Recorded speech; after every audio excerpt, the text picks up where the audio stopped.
episode 20, El Cuero Logo Podcast. And last night was Friday. Should have posted a video yesterday, but I didn't have much to talk about, so I wanted to watch the GFL draft and make a video on that. Thought I would be making a positive review today, but I don't think that is what's going down, okay? So, if you didn't know, now you know, thanks to your boy, El Guero. GFL is a new promotion, and it stands for Global Fight League, just like PFL is Professional Fight League or whatever. They keep trying to go to this league thing rather than it be a promotion, and they want it to be a league like the NFL or the NBA or the MLB, you know what I'm saying? So, I want it to be like in a league or association rather than a promotion. No problem. I just think it's a little, I don't know, everybody tries to do something different than the UFC to make it, this new thing. But at the end of the day, it's two dudes with small gloves on and the fingers cut out, stepping into a cage to punch, kick, and wrestle each other. You can't really switch that up. You can switch how it looks and you can package it different, but I don't think that's going to be enough to... These assholes always making noise during my videos. It makes me want to go out there and just tip their saw over and... Never mind. Anyway, we start off the GFL draft with a video that they played probably 8 times, 9 times, 10 times throughout the night. It was like their commercial break. Was this weird, futuristic, but prehistoric gladiator alien shit. Pretty fucking stupid. It looked like 4-year-old CGI. No problem. All they did was advertise Tyron Woodley, Holly Holm. Who else was there? JDS, Henan Barao, Uriah Faber, Fabricio Verdum. It was just ex-UFC champions that are now old and cannot compete in the UFC anymore. Maybe shouldn't compete in the sport of mixed martial arts at all. But here we are with a whole league built around them. Never seen that before, have we, Bellator? Anyway, now look at Bellator.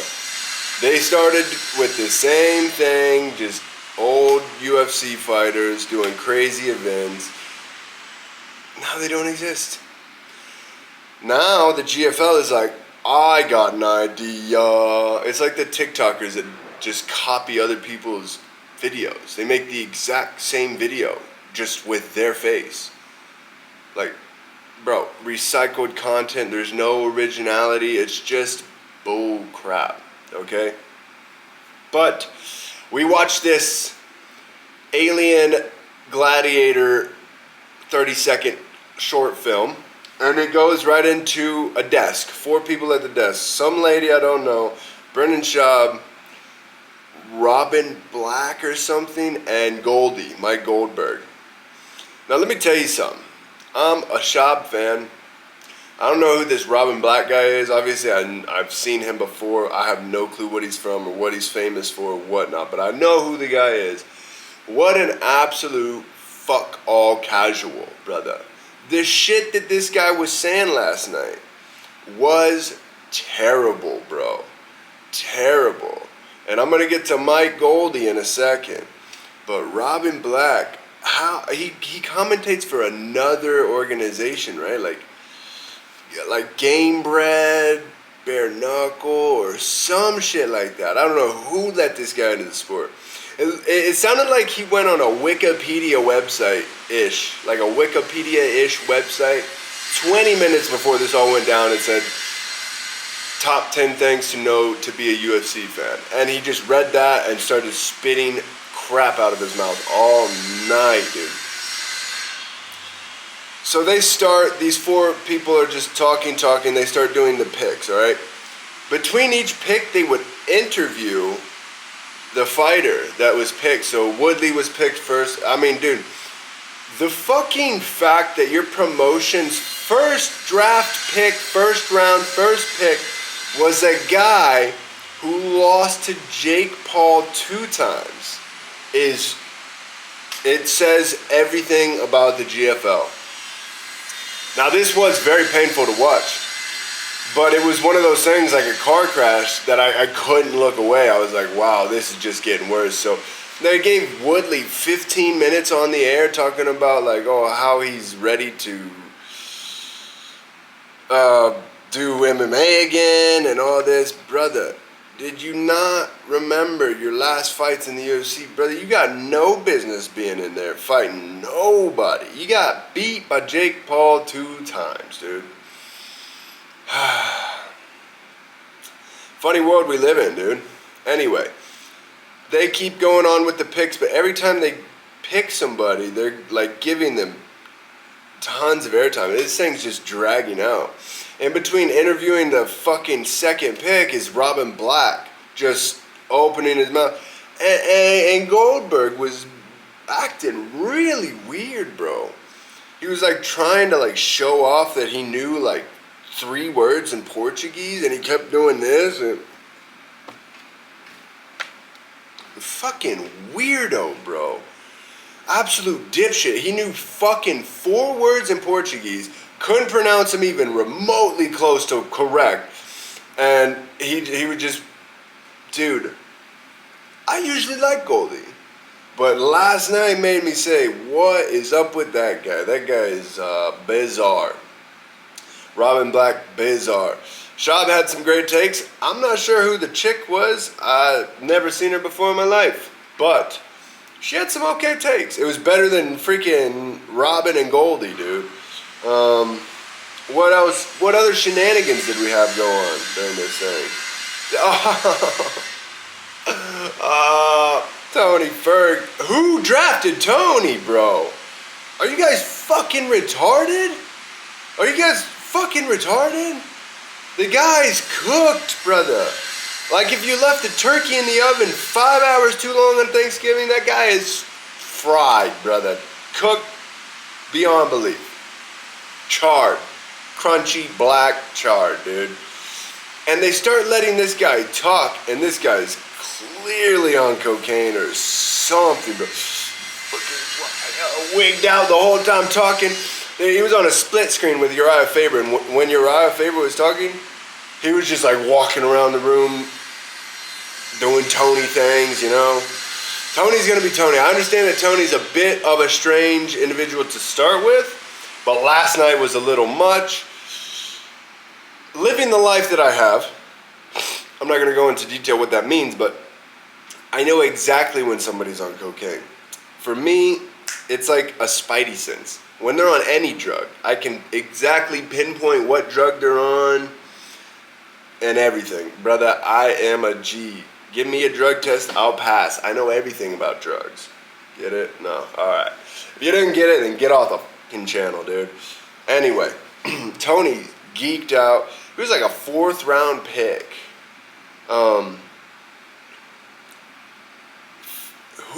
I remember a name that got picked after Tony. I'm like, how you picked Tony before this guy, bro?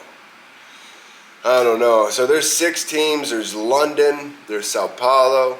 There's Dubai. Is it Dubai or Abu Dhabi? Dubai? I'm not sure. One of those towelhead environments. Then there's LA, New York, and MIA, boy. So, with each team, you have a manager and a coach, which a lot of those are familiar faces that you will know. Javier Mendez, Thiago Alves, Ray Longo, guys that you will know for sure. I'm cool with it. I kind of like the team setup. So for a finish, you get 4 points for the team, I believe. I don't even know. I think it's all a team thing. It all relies on the team. It's not individual, nothing, I don't believe. So all of these that you acquire are team points. 4 points for a finish, sub or knockout, TKO, whatever. 3 points for a win decision. 2 points for a draw, and you get a point for a decision loss. If you lose a decision, you still get 1 point. The person who won the decision will get 3 points. The loser still gets a point for the team. Also, the weight classes. They're completely changed around from what I know. From what I know, light heavyweight is 225. Heavyweight would be 225 to 265. Then you'll go to middleweight, which is 200 pounds. Welterweight, which is 180, right? Some crazy shit like that. Lightweight, which is 65. Featherweight, 55. Bantamweight, 45. Now they have a women's atomweight, which is 110. I think that's usually... sorry. I think that's usually 105. So why make the atom? I don't know why they did that. That's just going to confuse MMA fans. I understand that PFL Bellator is missing some of those divisions altogether, but everything else matches up. For the fans, they know what they're talking about. I don't know why they switched all that up. When I saw that, it was crazy. But needless to say, whatever. I'm not sure if Kevin Lee and Tony Ferg are in the same weight class. I think they should be, but who knows? You got some fun, not fun even, dude. You got some old matchups that you probably want to see. I don't know. Uriah Faber, Renan Barao, Tony Ferg, Kevin Lee. I don't know. Some other ones in there. It's a mess. But each team gets 2 fighters for each category. 2 women's atomweight, 2 women's flyweight, 2 women's, okay, 2 men's heavyweight, 2 men's middleweight, 2 men's, okay, I understand, right? And yeah, so I'm not sure. We'll see how it goes. I'm sure next season they'll have another draft where maybe the teams will switch up, something like that. I'm gonna pay a little bit of attention to this as it unfolds. I'm sure that it's going to be a complete mess. Last night was a complete mess. Yoel Romero was like... They started talking about Yoel Romero, and then John announced like 5 minutes later. John Jones announced 5 minutes later that Yoel was a pick for Miami, even though they had already been talking about him.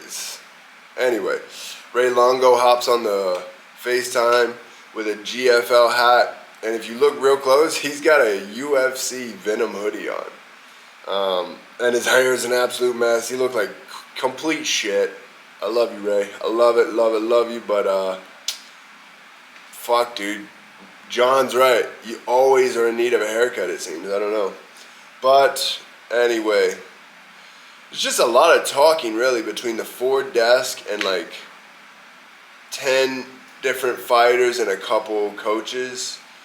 It was more like an Ariel Helwani show where he just interviews people.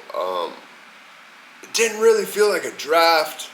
I understand that they announced like 20 picks, maybe between 6 teams. They got to like round 4 or whatever, so maybe they announced 20 picks, bro. I don't know, but in general, I thought the whole thing was weird. But whatever. Today's Saturday. I know I'm late, but I was watching the PFL a little bit, waiting for... I got nothing to do today. And then tonight we got Bare Knuckle. I guess I'll watch it since there's no UFC. We got Bare Knuckle, Alvarez, and Jeremy Stevens. Connor coked out during the press conference. She's like, turn your knives to knuckles and bleed in the name of... That guy's wild, bro. That guy is never fighting again. There's no freaking way that he can ever make it through a training camp. If he does fight again, it's going to be a disaster because he's not going to be able to train for it. But we'll find out. I vote he doesn't fight again. And if he does fight again, it's some bullshit against like one of these Paul brothers or some influencer boxing crap. That's about all he could really handle. Anyway, that's it, dude. GFL was a joke. Grandfather's League was a joke. Gonna watch some Payaso Fighters League today. No. It's just a joke. It's just a joke, you guys. I'm playing a character, okay? I'm a fucking character. What gets mad? There's some people from my gym that fight in the PFL, so it's... Hopefully they don't watch this, and hopefully they don't speak that well of English to keep up with this, and we'll be alright, so... Anyway, Cuero out, dude.